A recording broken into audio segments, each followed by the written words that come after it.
Surrealism was born out of the horrors of the First World War in a period of conflict and uncertainty, and it was a creative response to that chaos. It saw in the fracturing of the world an opportunity to shake things up, to do things differently, to think differently, and to acknowledge the subconscious and its importance for our everyday lives. I'm Kathryn Johnson, and I'm the curator of the exhibition titled Objects of Desire, which is showing here at the Design Museum in London. This exhibition is unique in telling the story of surrealism's impact on the designed world, right from its starting point in the 1920s up to the present day.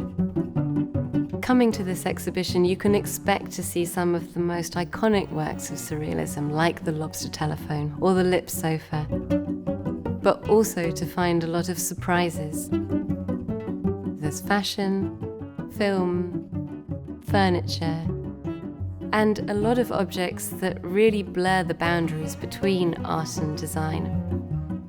The exhibition's called Objects of Desire because desire was a really important idea for the surrealists. Surrealism as a movement started with poetry.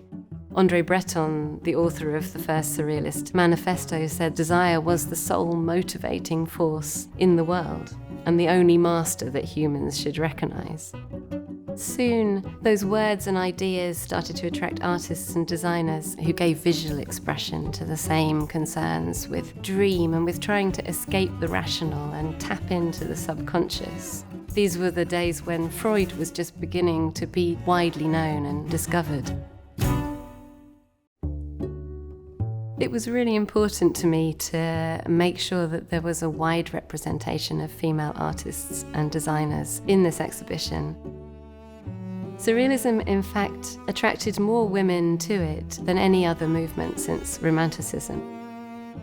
And I think that that was partly because concerns about the body, about sexuality, about the domestic were key themes of surrealism from the beginning. But those themes were approached in a very original and critical way by the women associated with the movement, some of which would not have considered themselves surrealists, but were in dialogue with those ideas.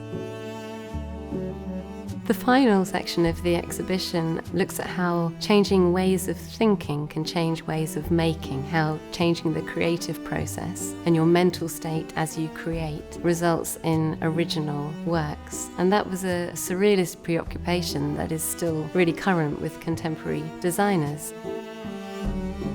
Contemporary designers are still using techniques like automatism. The surrealists tried to write and draw without thinking, and we see in the exhibition some studies by the Burelek brothers, among others, where they're drawing in an automatic way. But now, of course, contemporary designers have other tools to use to try and bypass, if you like, the known and the conventional. We have a sketch chair by the Front Studio that was made with automatic drawing in mid-air, those gestures being captured. We're using motion capture technology and then translated into a 3D printed form. We also include a work produced by artificial intelligence and Google's Deep Dream program that was invented by Alexander Mordvintsev.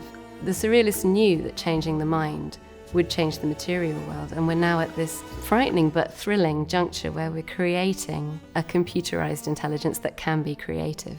And we're yet to see how that affects us, but it certainly will, and in dramatic ways. We want to start a conversation about what surrealism is and why it matters now.